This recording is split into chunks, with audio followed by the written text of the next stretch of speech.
So ఇంత branded ఉన్న కంపెనీస్లోనే job security ఇంత వరస్ట్గా ఉంటే ఇంకా normal mid level small level కంపెనీస్లో ఇంకెంత వరస్ట్గా ఉంటుందో ఇమాజిన్ చేసుకోవచ్చు మనం. TCS or HCL which is the better company to join? ఈ 2 కంపెనీస్లో HCLలో ఎలాంటి వాళ్ళు జాయిన్ అవ్వాలి, TCSలో ఎలాంటి వాళ్ళు జాయిన్ అవ్వాలి క్లారిటీగా మెన్షన్ చేస్తా. ఈ 2 కంపెనీస్లో ఎందులో మనకి ఫ్యూచర్ బాగుంటుంది, ఎందులో జాయిన్ అవ్వాలి, ఈ 2 కంపెనీస్ శాలరీస్ వైజ్గా, హైక్స్ వైజ్గా, కెరీర్ వైజ్గా ఏది బెటర్గా ఉంది, ఎందులో బాగా జాబ్ సెక్యూరిటీ ఉంది, ప్రతి దానికి నా ఓన్ రేటింగ్ ఇస్తా. నాకు ఈ 2 కంపెనీస్ పైన బాగా గ్రిప్ ఉంది, అసలు స్కిప్ చేయొద్దు. బోత్ ఎక్స్పీరియన్స్ అండ్ ఫ్రెషర్స్కి, ఎవరైతే జాయిన్ అవ్వబోతున్నారో వాళ్ళకి. చాలా మందికి మనకు సబ్స్క్రైబర్స్ తెలుసు నేను ఆల్రెడీ HCLలో నా ఫస్ట్ కంపెనీలో వర్క్ చేశా అని. సో నా ఎక్స్పీరియన్స్ షేర్ చేస్తాను. నా ఫ్రెండ్ సర్కిల్ అయితే టోటల్ వాళ్ళు TCSలోనే ఎక్కువ ఉంటారు. సో నాకు TCS కంపెనీ పైన బాగా గ్రిప్ ఉంది. ఇక స్టార్ట్ చేద్దాం. First salary wise which is best, HCL or TCS? Salary వైజ్గా తీసుకుంటే HCL ఒక స్టెప్ ముందే ఉంది, జస్ట్ స్లైట్ డిఫరెన్స్ అంతే. TCSలో లేదా అంటే TCSలో కూడా ఉంది, జస్ట్ కొంచెం డిఫరెన్స్ అంతే. Both experience and fresher salary data తీసుకున్నా సరే HCL కొంచెం బెటర్గా ఉంది. ఇప్పుడు HCLలో ఫ్రెషర్ ప్యాకేజ్ అయితే 4.25 అలా ఇస్తున్నాడు, 4.25 LP అలా ఇస్తున్నాడు. బట్ TCSలో ఫ్రెషర్స్కి అంత లేదు. నేను కాలేజీలో ఉన్నప్పుడు నాకు HCL ప్లేస్మెంట్ వచ్చింది, అప్పుడు లాక్డౌన్ టైంలో నాకు వచ్చిన శాలరీ ప్యాకేజ్ వాళ్ళు ఆఫర్ చేసింది HCL వాళ్ళు 3.5 LPA. At the same time నా ఫ్రెండ్స్ అందరూ TCSలో ప్లేస్ అయ్యారు ఆల్రెడీ. వాళ్ళకి ఆల్రెడీ థర్డ్ ఇయర్ ఎండింగ్లోనే జాబ్ వచ్చేసింది, నాకంటే 1 year ముందే వచ్చేసింది. అప్పుడు వాళ్ళకి ఆఫర్ చేసిన ప్యాకేజ్ అయితే 3.3 LPA. ఇక్కడ డిఫరెన్స్ ఎంత అంటే జస్ట్ 20K మాత్రమే. ఇప్పుడు HCL వాడు 4.5 చేసేసాడు దాన్ని. బట్ TCSకి అయితే ఫ్రెషర్ రోల్కి 3.3 LPA టు 3.5 LPA అయితే యావరేజ్గా ఉంది, ఇప్పటికి కూడా అదే ప్యాకేజే ఉంది. ఇంకా TCSలో నింజా రోల్స్కి కొంచెం ఎక్కువ ప్యాకేజెస్ ఉన్నాయి, ఫ్రెషర్స్ కూడా. శాలరీ వైజ్లో వరకు అయితే HCL కొంచెం బెటర్గా కనిపిస్తుంది TCS కంటే. కొంచెం డిఫరెన్సే, పెద్ద డిఫరెన్స్ ఏం లేదు. ఓవరాల్గా నా రేటింగ్ ఎంత ఇస్తా అంటే శాలరీ వైజ్ తీసుకుంటే HCLకి ఒక 7 points ఇస్తే TCSకి ఒక 6 points ఇస్తా అంతే. ఇది ఓన్లీ శాలరీ ప్యాకేజ్ పరంగా మాత్రమే. ఇంకా చెప్తాను, HCLకి చాలా ఉంది ఇంకా. Next job security, TCS or HCL which is better? Job security పరంగా అయితే TCS చాలా better, no doubt in that. As a ex HCL ఎంప్లాయీగా చెప్తున్నా, TCS అయితే ఒక స్టెప్ కాదు HCL కంటే, 3-4 స్టెప్ ముందే ఉంది HCL కంటే. జాబ్ సెక్యూరిటీ వైజ్లో అయితే రేటింగ్ అయితే నేను ఎంత ఇస్తా అంటే TCSకి ఒక 7 points ఇస్తా 10K. HCLకి అయితే ఒక 4.5 to 4 అంతే, 4 to 4.5 ఇస్తా అంతే 10K జాబ్ సెక్యూరిటీ పరంగా HCLకి. ఏంటి బ్రో అంత మాట అన్నా, మరీ ఇంత తక్కువ అనుకోవచ్చు మీరు. అందరు యూట్యూబర్స్ లాగా వాళ్ళ కంపెనీని డప్పు కొట్టుకుంటారు చాలా మంది లోపల, బట్ నేను అలా కొట్టుకోను. ఒక న్యూట్రల్ IT ఎంప్లాయీగా చెప్తున్నా, ఇక్కడ జాబ్ సెక్యూరిటీ విషయంలో అయితే HCLని ఎందుకు అంత తక్కువ రేటింగ్ ఇస్తున్నా అంటే లోపల ఏం జరుగుతుందో నాకు తెలుసు. నా కళ్ళ ముందే చాలా మందిని చూసా, ఒక ఫ్రెషర్గా జాయిన్ అయ్యి ఒక 2-3 years తర్వాత ప్రాజెక్ట్ నుంచి బయటకు వస్తే ఎలా ఉంటుందో నాకు తెలుసు. బెంచ్లో ఉంటూ న్యూ ప్రాజెక్ట్స్కి అంత ఈజీగా అలకేట్ అవ్వట్లేదు, అసలు గ్యారంటీగా అలకేట్ అవ్వట్లేదు. అది పెద్ద ప్రాబ్లం అయింది HCLలో. ఇలాంటప్పుడే job security place a major role. అసలు HCLలో న్యూ ప్రాజెక్ట్స్ అలకేట్ అవ్వట్లేదా అంటే అవుతున్నాయి, బట్ గ్యారంటీగా అవ్వట్లేదు. ఇక్కడైతే TCS కొంచెం బెటర్గా కనిపిస్తుంది. అఫ్ కోర్స్ TCSలో కూడా బెంచ్ పాలసీ ఉంది, ఎక్కువ డేస్ ఏం బెంచ్లో పెట్టుకోవట్లేదు. HCLతో కంపేర్ చేస్తే కొంచెం బెటర్గా ఉంది. యూట్యూబ్లో కూడా ఎవరు చెప్పట్లేదు, బట్ నేను చెప్తున్నా ఇక మీ ఫ్యూచర్ ఇబ్బంది పడకూడదని. అయినా ఇక్కడ HCLని తక్కువ చేసి ఏం మాట్లాడట్లేదు. HCL కూడా మంచి బ్రాండెడ్ కంపెనీ. ఈ 2 కంపెనీస్ కూడా వరల్డ్ వైడ్గా గ్లోబల్గా ఎక్స్పాండ్ అయ్యి ఉన్నాయి.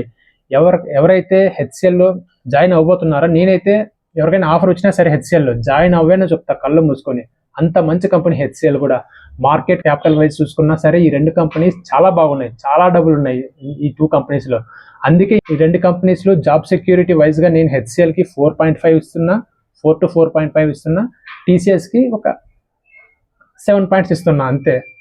బట్ రెప్యుటేషన్ వైజ్ తీసుకున్నా, ఏ బ్రాండ్ వైజ్ తీసుకున్నా ఈ 2 చాలా మంచి కంపెనీస్, అందులో ఇండియన్ కంపెనీస్ 2. సో ఇంత బ్రాండెడ్ ఉన్న కంపెనీస్లోనే జాబ్ సెక్యూరిటీ ఇంత వరస్ట్గా ఉంటే ఇంకా normal mid level small level కంపెనీస్లో ఇంకెంత వరస్ట్గా ఉంటుందో ఇమాజిన్ చేసుకోవచ్చు మనం. Next salary hikes and future scope which is best? ఎవరు ఏ కంపెనీలో జాయిన్ అవ్వాలో నెక్స్ట్ తర్వాత చెప్తాను. ఇప్పుడు శాలరీ హైక్ డిస్కస్ చేద్దాం. హైక్ వైజ్ అయితే HCL కొంచెం ముందుంది TCS కంటే.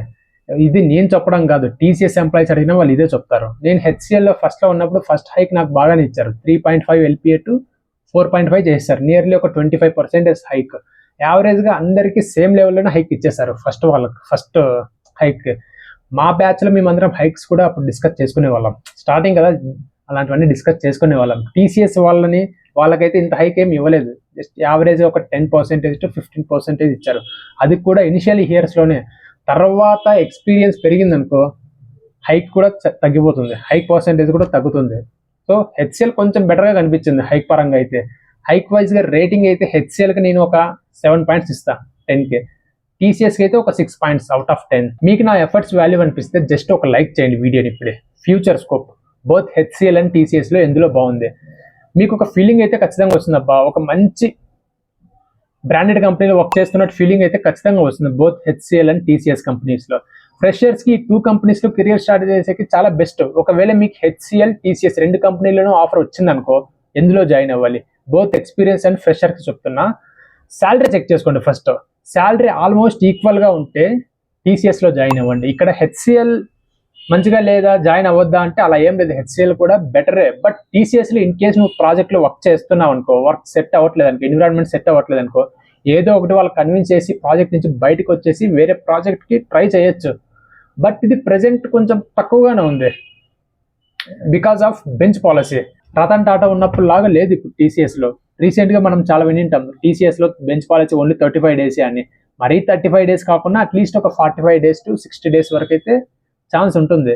ఆ ఛాన్స్ అయితే ఇస్తారు, లేదంటే ఇంకా కొంచెం ఎక్కువ మంత్స్ కూడా ఇస్తారు బెంచ్లో టీసీఎస్లో. బట్ హెచ్సిఎల్లో అయితే ఎక్స్పీరియన్స్ వాళ్ళకి ఆల్రెడీ ప్రాజెక్ట్ నుంచి బయటకు వస్తే అయితే మాత్రం 2 months ఉంటుంది, ఇంకా ఎక్కువ కూడా టైం ఇవ్వచ్చు. అదైతే రేర్ కేసెస్లోనే. ఆ తర్వాత హెచ్ఆర్ నుంచి ఒక కాల్ వస్తుంది ఎందుకు ఇంకా ప్రాజెక్ట్ రాలేదని. ఒక డెడ్ లైన్ అయితే ఖచ్చితంగా చెప్పేశారు, ఆ లోపు మనకి ప్రాజెక్ట్ అయితేనే అసైన్ అయితే ఓకే, లేదంటే పోస్ట్ 3 months బేసిక్ శాలరీ అయితే ఇచ్చేస్తారు, ఇచ్చి సెల్ఫ్ రిజైన్ చేపిస్తారు. బేసిక్ పే అంటే ఇక్కడ హాఫ్ మంత్ శాలరీ అంటే సపోజ్ మనకు 30,000 పర్ మంత్ శాలరీ అనుకో, ఒక 15,000 ఒక నెక్స్ట్ 3 monthsకి కలిపితే 15,000 into 3 months equals to 45,000 rupees మనకి శాలరీ ఇచ్చేసి సెల్ఫ్ రిజైన్ చేపించేసి పంపించేస్తారు. నోట్ ఇట్, ఇది అందరికైతే కాదు, ఫ్రెషర్స్కి, న్యూ జాయినర్స్కి, ఎక్స్పీరియన్స్గా న్యూగా జాయిన్ ఉంటారు కదా వాళ్ళకైతే ఇలా ఏం చేయరు, డోంట్ వరీ. ఇది జస్ట్ ఆల్రెడీ ఒక ప్రాజెక్ట్లో వర్క్ చేసి బయటకు వచ్చేసింటారు కదా, బెంచ్లో ఉంటారు కదా, వాళ్ళకి ఇలా ఉండే ఛాన్సెస్ ఉన్నాయి. మీరు నీట్గా ఆఫర్ లెటర్ చెక్ చేస్తే అందులో ఉంటుంది ఎంప్లాయీ అంటే ఏంటంటే, ఎంప్లాయీ మీన్స్ కంపెనీ మిమ్మల్ని రిలీజ్ చేస్తే, ప్రాజెక్ట్ నుంచి రిలీజ్ చేసేస్తే post 3 months basic or full salary ఇచ్చేసి రిలీజ్ చేస్తారని నీట్గా మెన్షన్ చేసేసి ఉంటారు. హెచ్సిఎల్ బేసిక్ శాలరీ ఇచ్చి రిలీజ్ అయితే చేస్తారు. In case already 2-3 years complete చేసుకుని ప్రాజెక్ట్ నుంచి బయటకు వచ్చి బెంచ్లో ఎక్కువ డేస్ ఉండి ప్రాజెక్ట్ రాకపోతే మాత్రం ఇలా జరుగుతాయి. నేను హెచ్సిఎల్లో ఉన్నప్పుడు చాలామందిని చూసా, ఇలా చాలామంది ఎక్స్పీరియన్స్ కూడా చేసేసారు. చూడండి ఇక్కడ ఇంత బ్రాండెడ్ ఉన్న కంపెనీకి ఇలాంటి సిచ్యువేషన్స్ జరుగుతున్నాయి చూడండి. బెంచ్లో ఉన్నప్పుడు ఎలాగో అలాగా ప్రాజెక్ట్ తెచ్చుకునే ట్రై చేయండి, లేట్ చేయొద్దండి. ఎక్కువ మంత్స్ అయితే పెట్టుకోరు వాళ్ళు. మీకు శాలరీ పెద్ద మ్యాటర్ ఏం లేదు, ఈ కంపెనీలో నేను లాంగ్ టర్మ్లో ఉండాలి అనుకుంటున్నా, శాలరీ కొంచెం తక్కువైనా పర్లేదు అనుకుంటే, ఎంతో కొంత జాబ్ సెక్యూరిటీ ఉండాలనుకుంటే టీసీఎస్ఏ బెటర్. లేదు నేను కొన్ని ఇయర్స్ మాత్రమే ఉంటా, తర్వాత కంపెనీ స్విచ్ అవుతా, నాకు శాలరీ కూడా ఇంపార్టెంట్ అనుకుంటే హెచ్సిఎల్ బెటర్. వాళ్ళకి లర్నింగ్ స్కోప్ అయితే ఈ 2 కంపెనీస్లో ఉన్నాయి. ఫ్రెషర్గా జాయిన్ అయిన వాళ్ళకైతే స్కోప్ అయితే ఉంది. బోత్ హెచ్సిఎల్ అండ్ టీసీఎస్లో best companies to start their career. Learning scope అయితే 9 out of 10 ఇస్తాయి బోత్ కంపెనీస్కి. ఓవరాల్గా అన్ని మిక్స్ చేసి ఒక రేటింగ్ చెప్పు బ్రో అంటే టీసీఎస్కి ఒక 8 పాయింట్స్ ఇస్తా, హెచ్సిఎల్కి ఆల్మోస్ట్ సేమే, హెచ్సిఎల్కి ఒక 7.5 పాయింట్స్ అయితే ఇస్తా అవుట్ ఆఫ్ 10K.